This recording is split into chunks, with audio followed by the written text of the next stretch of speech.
Саламатсыздар балалар? Сабағымызды бастайық. Дайынбыз ба? Алыңды балалар, бүгінгі сабағымыз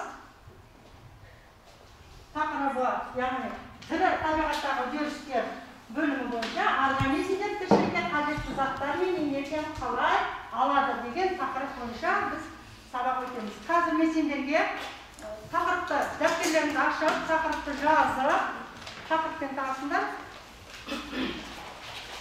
Сендерге қазір бағалау журналын нені беріп қояйын, бағалау парағын беріп қояйын. Жақсылап осыған топтарындағы оқушыларды белгілеп отырыңдар.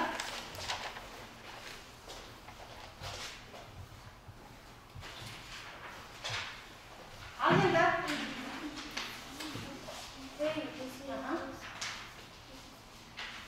ал балалар, тынышталайық. Тақырыптарыңды жазыңдар ма? Тақырыпты жазыңдар. Бүгінгі сабағымыздың тақырыбын таныстық. Ал енді осы бүгінгі сабақта ағзалардың қоректену типтерін ажыратамыз. Тамақтану рационын құруды үйренеміз. Енді бағалау критерийлері ағзалардың қоректену типтерін анықтайсыңдар. Тамақтану рационын құрасыңдар. Міне осындай.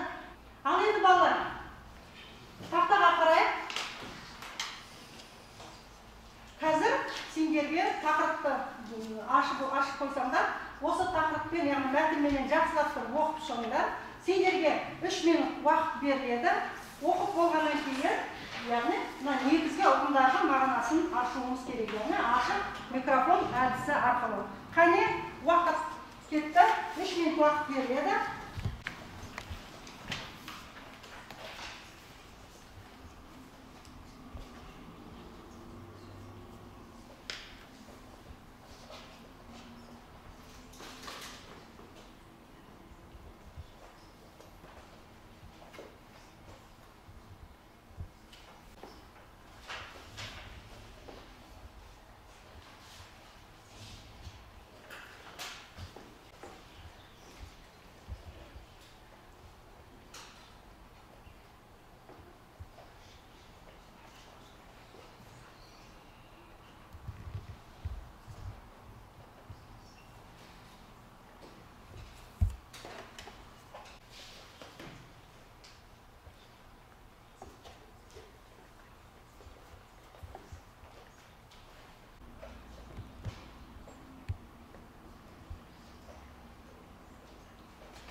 Микрофонды қолға алайық.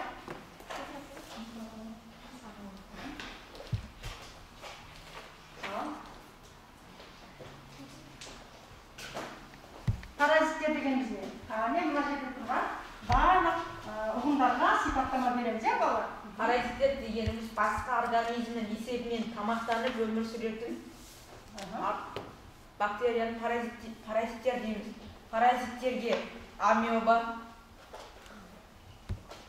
туберкулез, аяқшасы, тұмау вирусы, таспа құрт тағы басқалар жатады. Жақсы. Мерей, жыртқыштарды айтып жүрші. Енді бірі жануарлармен қоректенеді. Оларды жыртқыштар деп атаймыз.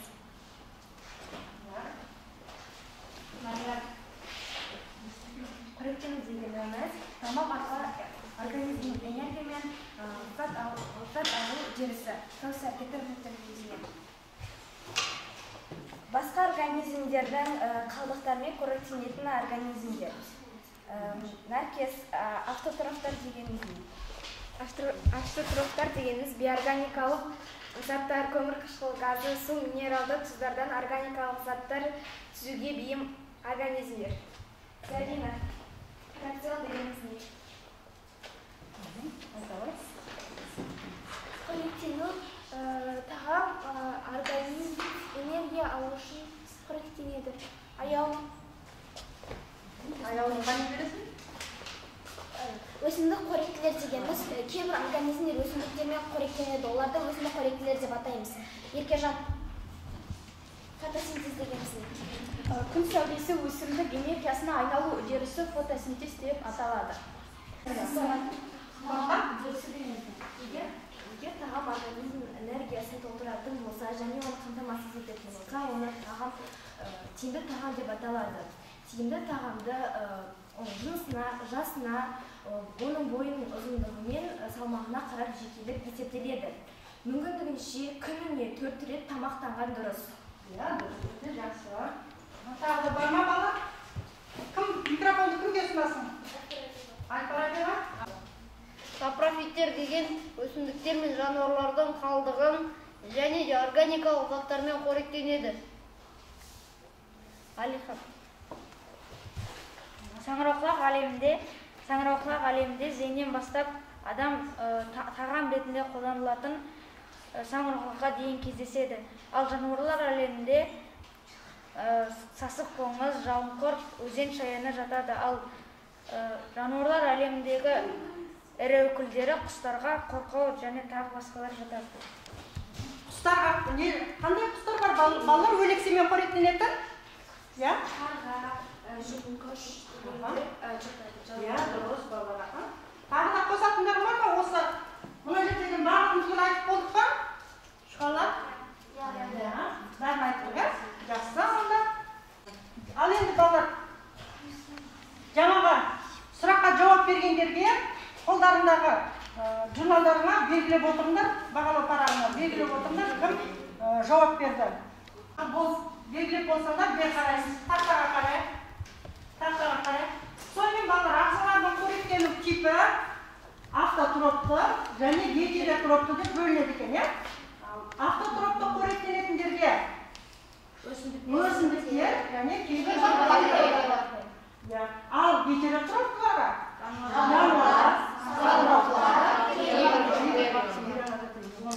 сендер анықтадыңдар, дұрыс. Ал енді жануарлардың қоректенуінің алуан түрлілігі тағы да білдік. Енді өсімдік қоректілер қандай жануарлар екен балалар? Тағы? Қоян, елі, тағы ақбөкен. Ал жыртқыштарға? Арыстан, қасқыр, түлкі, тағы басқалар. Ал жазық қоректілерге?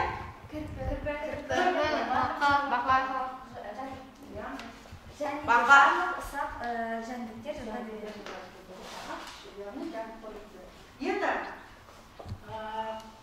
Енді ең соңғы, яғни қорек талғамайтындар дейді. Қорек талғамайтындар қане? Кім айтады? Адамдар жатады. Жануарлардан? Ай, жатқызуға болады. Ай, немен қоректенеді балалар? Қорек талғамайды, ол не? Шөпті де жейді, яғни өсімдіктерді де жейді, балық жейді, тағы. Бал жейді, балалар осындай жануарлардың қоректенуінің алуан түрлері бар екен. Ал енді осы қоректенумен танысы болсаңдар балалар, сендерге тапсырма. Сызбада ағзалар берілген. Тірі ағзаларға тән қоректену типтерін атаңдар, қоректену типін сипаттаңдар, сызбада берілген ағзаларға тән қоректену типін анықтаңдар деген тапсырма тұр. Яғни жауаптарында мына неге кестеге жазасыңдар соңғы тапсырмада. Бұл жерде дескрипторға қараңдар, ағзаларға тән қоректену типін анықтайсыңдар. Қоректену типіне анықтама береді. Сызбада автотропты ағзаны ажыратады, сызбада гетеротроп ағзаны ажыратады. Яғни, сендерге дескриптор берілген, осы бойынша тапсырмаларды жұппен орындаңдар, жұптасып орындаңдар да, біткеннен кейін, яғни бір-бірлеріне тексертіңдер. Келесі жұпқа ауыстырып тексертіңдер тапсырмаларды. Ал, уақыт кетті, тапсырманы орындайық. Жұптасып орындаймыз. Тән қоректену типтерін атаңыз. Гетерофит, автограф, фотосинтез. Қазір мен бәрін жасаймын. Бір-бірден жасаймын. Мен автограф дейтін. Сендер, бір жұп, мына жақтан бір жұп.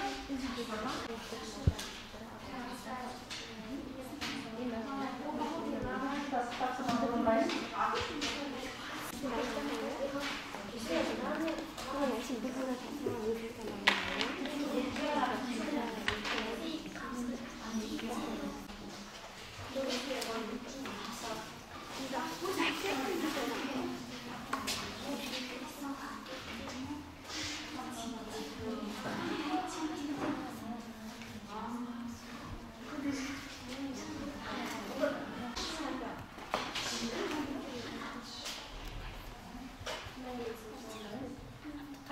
орындаймыз балалар.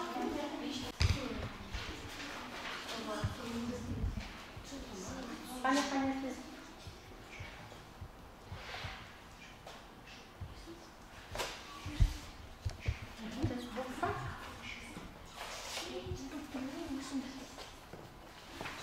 Болыңдар, тез орындаймыз.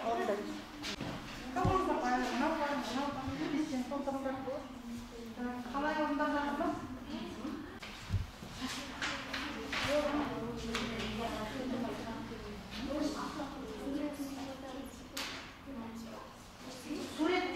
Суреттердің жануарлардың аттарын жасасаңдар да болады, немесе цифрын қойсаңдар да болады.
Мына жерде бірінші тапсырма толық па? Екінші тапсырма толық па? Екінші тапсырма жоқ. Мына жерде екінші тапсырмада толық жоқ. тексере салыңдар онда сол жерде.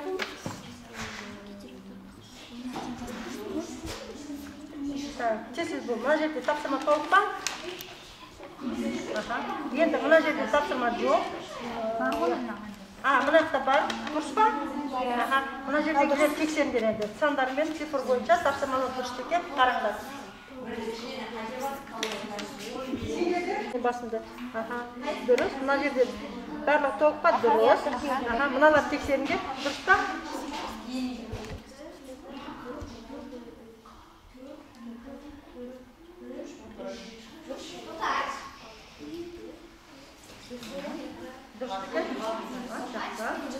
Яғни қазір бағалайсыңдар қазір тапсырмалар. Болып па? Бағалай. Қымбат. Мына бірінші топтың тапсырмасын айта ғой.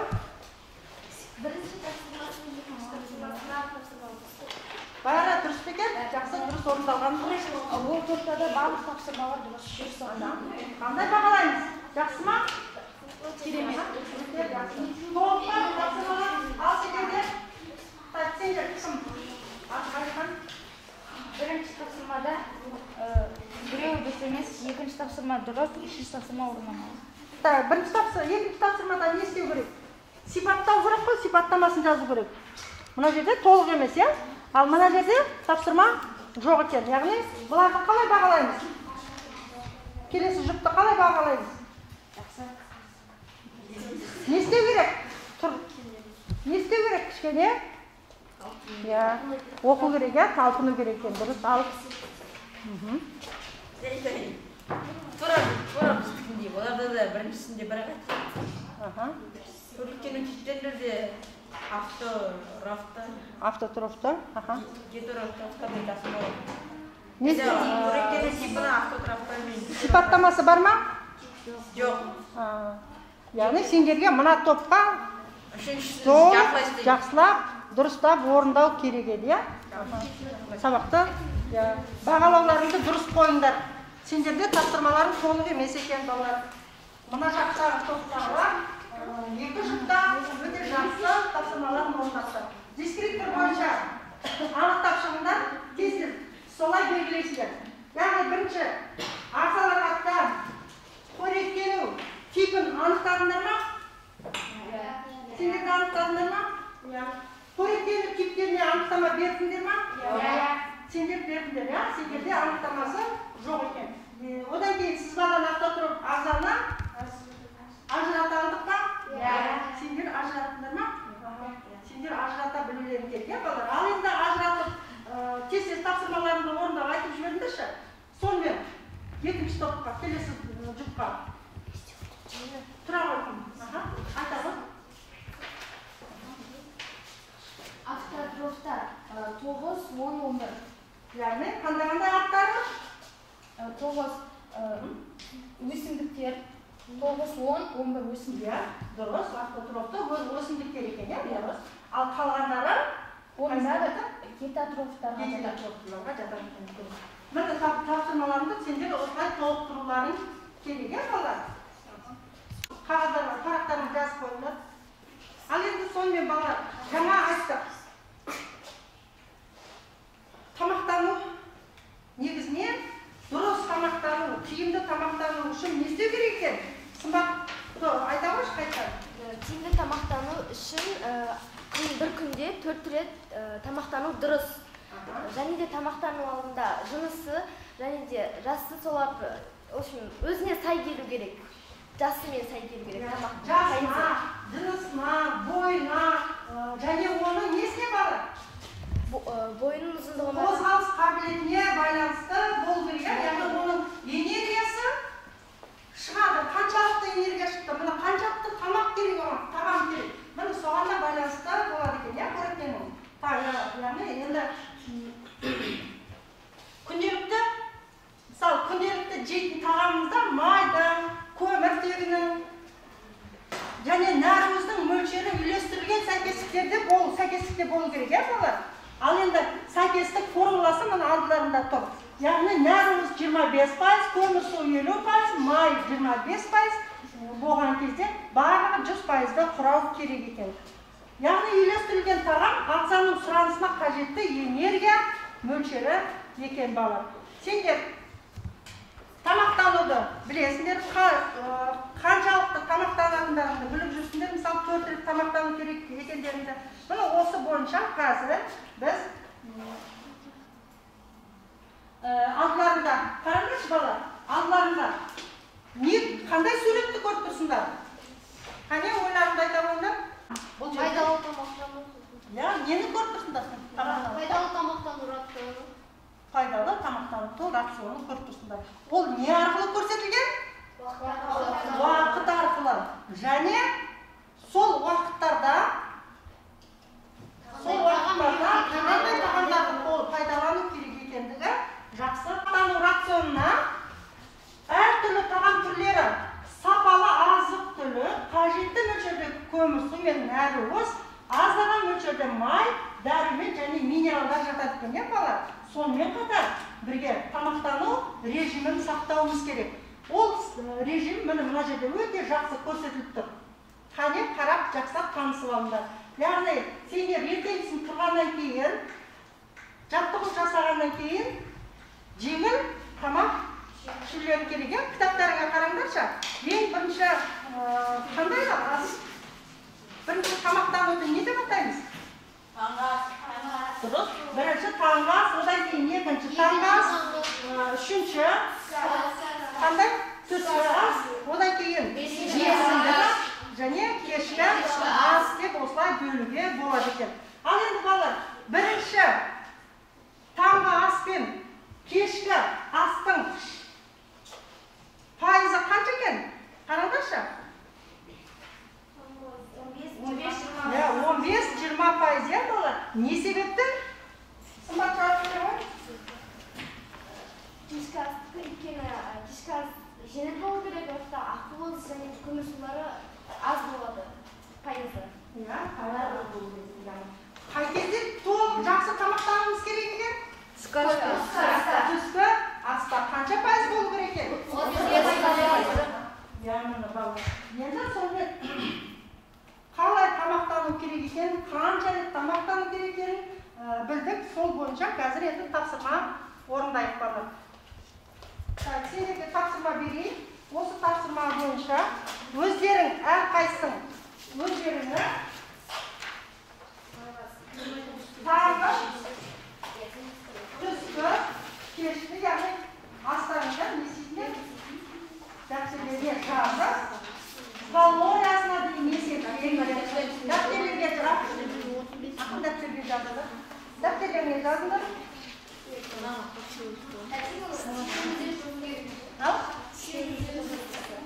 Жазыңдар. Әрқайсың өздерің жазыңдар. Өздерің құрастырып көріңдер. Сендер онда жазуға болады. Дәптерге жазсаңдар да болады.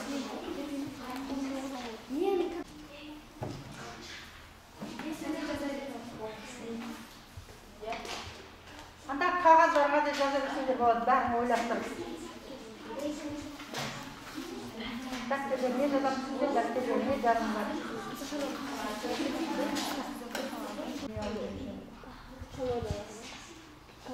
Сен жаза берсең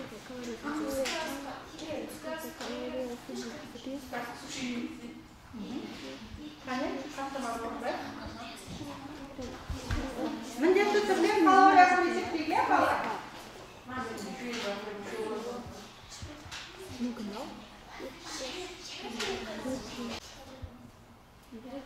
Тамақтану рационы білулерің керек.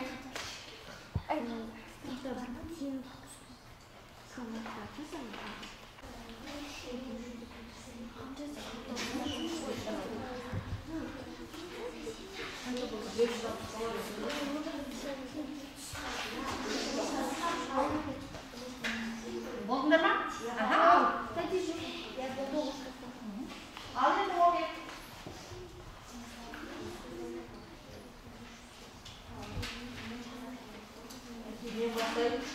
Ал бастырғы. Таңғы ас 2 жұмыртқа кептірілген нан 190-95 калория, түскі ас тауық сорпасы 165 калория, бесінгі ас алма 70 калория, кешкі ас күріш 140 калория. Бәрін қосқанда 560 калория болды. Ал 560 калория. Ал енді тұрқым, ғалымжан. Ондарда қанша болу керек бала? 2700. Я 2700 болу керек, я? Сен не істеуің керек енді оны? Толықтыруым керек. Толықтыруың керек екен, я, дұрыс толықтыру керек екен. Ал келесі қайсың? Ал Аль-Фараби. Таңғы стол үлпегі және сыр бутерброд 405 калория. Класс пара және макарон 755 калория. Бесіндік ас сұлы печенье пряндік 305 калория. Кешкі ас сиыр котлеті және балық котлет 525 калория. Бәрі 1990 калория. 1990. Саған қанша жетпейді? Маған Есептедің ба? 700. Я, толықтыру керек екен, я? Ал Алихан. Таңғы ас қантсыз кофе 8 калория, түскі ас сиыр котлеті және қантпен шай 360 калория және 27 калория. Бесіндік ас шоколадпен қантпен шай. Шоколадтың 3 тілімі 420 калория, ал қантпен шай 27 калория. Bir стакан айран 115 калория, 3 кесек пицца 1830 калория. Жалпы 2752 калория. Қанша? 2752. Дұрыс па?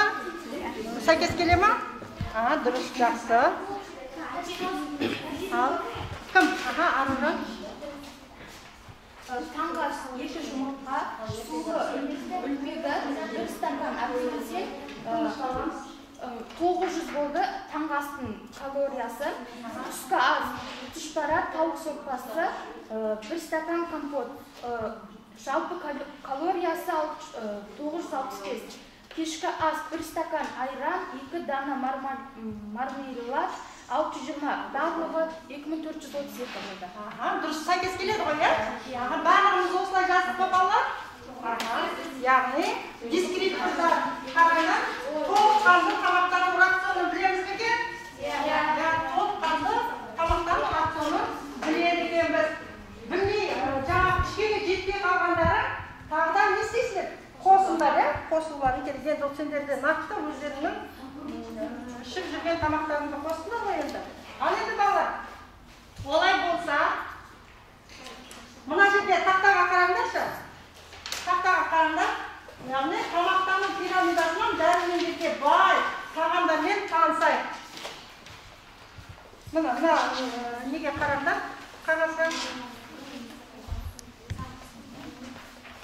Қандай тағамдар өте пайдалы екен бала. Қайнек майдағы жақсылап танысыңдар бірінші. Ал, қачек. Нан және жармалар олар Б тобындағы дәрумендер темір мен мышқа бай.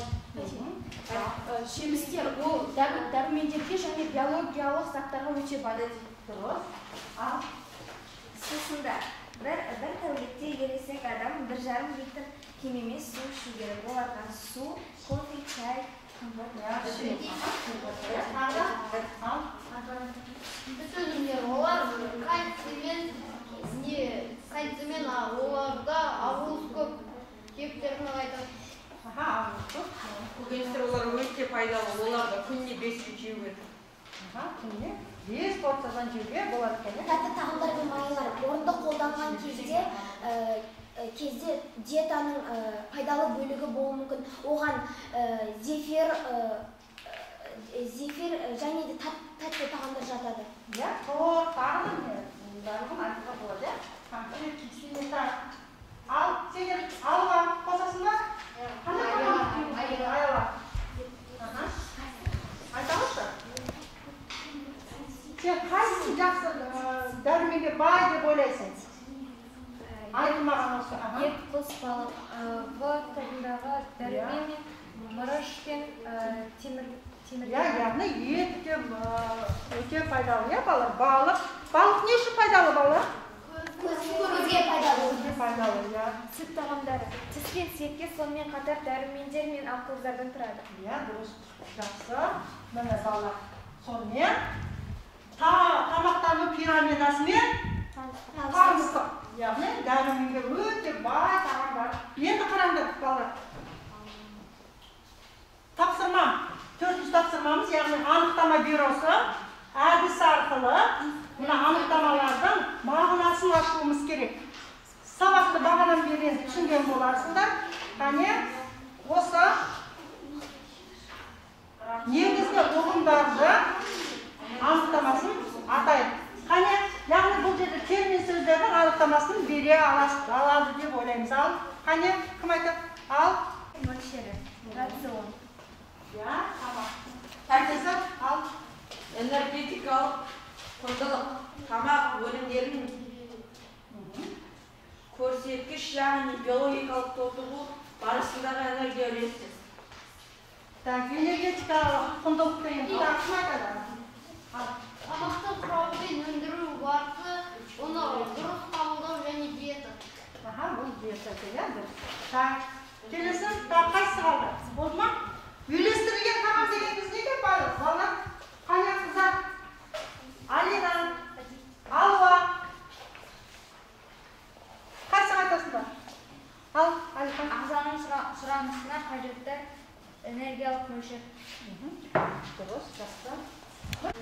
Енді қараңдар, дұрыс жауаптарына көңіл бөлейік. Яғни тамақтану. Рацион деген тамақтың тәуліктік мөлшері екен, иә балалар? Ал энергетикалық құндылық тамақ өнімдерінің көрсеткіш, яғни биологиялық тотығу барысындағы энергияның үлесі. Ал үйлестірілген тамақ ағзаның сұранысына қажетті энергия мөлшері екен. Яғни оларға не жатады екен?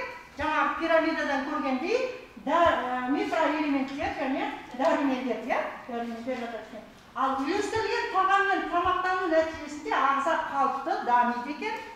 Және өз қызметін дұрыс атқарады екен. Міне, сендер дұрыс тамақтанатын болсаңдар, сендер дұрыс өсесіңдер. Бойларың, салмақтарың, яғни ойларың барлығы жақсы дұрыс дамиды екен, балалар. Диета дегеніміз не екен? Яғни ем дәм екен. Яғни тұрмыс салтына байланысты осылай тұрады екен. Тамақтың құрамы, өңделу, дайындау тәсілдері барлығы белгілі бір уақытта тамақ қабылдау әдісі арқылы анықталады екен балалар. Мына жерде борт журналына тоқталайық. Яғни борт журналы сендер тақырыпты оқып үйренуге өз ойларың ойларын жазуға үйрету, яғни үйретуді әртүрлі әдіс тәсілін қамтитын жалпылама атауы бот журналы деп аталады. Яғни сендер бұл жерде берген тақырып бойынша маған не белгілі, мен не білемін деген сұраққа сендер ең бірінші сабаққа келген кезде ойланған шығарсыңдар, иә? Сендерге алдын ала осы тақырыпты өтпей тұрған кезде не белгілі болды тақырыпты айтқан кезде? Яғни қоректену дегенді білдіңдер, иә? Енді ол анау бастауыштан бастап білесіңдер. Мысалы, өлі табиғат, тірі табиғат дегенді білесіңдер. Өлі табиғатқа тән ерекшеліктер, осы алдыңғы тақырыптарды өттіңдер. Қандай еді? Сол ерекшеліктердің бірі, сол қасиеттердің бірі, мысалы, қоректену болады, иә? Бүгін міне соған тоқталып отырмыз. Ал енді мәтіннен қандай жаңалық туралы білдіңдер? Не білдіңдер? Қане айтыңдаршы? Осы тақырып бойынша. Автотрофтар мен гетеротрофтарды білдім. Паразиттер мен сапрозиттер туралы білдіңдер. Қағына болды? Кім айтады? Я жануарларда Тиімді тамақ ішуді білдім. Дұрыс, тиімді тамақ ішуді үйрендік. Тағы да сапрофиттер, бактериялар жайлы білдім. Яғни бір сөйлеммен түйіндеу әдісі бойынша біз сөйтіп сабағымызды қорытындылайық, иә балалар? Тақырып бойынша білімдерін түйіндейтін бір сөйлем айтыңдар, сөйлем тағы да осы сабақ бойынша сөйтіп сабағымызды қорытындылайық. Қане тағы не айтасыңдар? Қанша тапсырма өттік? Орындадық. Паразиттердің туберкулез таяқшасы, тұмау вирусы, және де таспа құрт тағы басқа түрлерін білдім. Иә, дұрыс. Табиғаттағы өсімдік қоректену тағы да басқалар білдім. Тиімді тамақтануды білдім, уақытында тамақ ішуді білдім, және де тамақтардың калориялары қандай екенін білдім. Дұрыс, әртүрлі тамақтың өзінің жеке несі болады екен балалар? Калориясы. Міне сол бойынша біз не істеуіміз керек екен? Тамақ, дұрыс тамақтана білуіміз керек екен, иә балалар? Ал енді сабағымызды қорытындылайық. Ағзалардың қоректену типтерін ажыратты, тамақтану рационы құруды үйрендік. Иә балалар? Ал енді сабағымыз осымен аяқталды. Осы сабақ бойынша өздерінің ойларында мына неге жазып тақтаға ілулеріне болады. Түсінбесеңдер түсінбедіңдер, аздап түсіндіңдер, аздап түсінді, жақсы түсіндіңдер, жақсы түсіндіңдер жазуларға болады.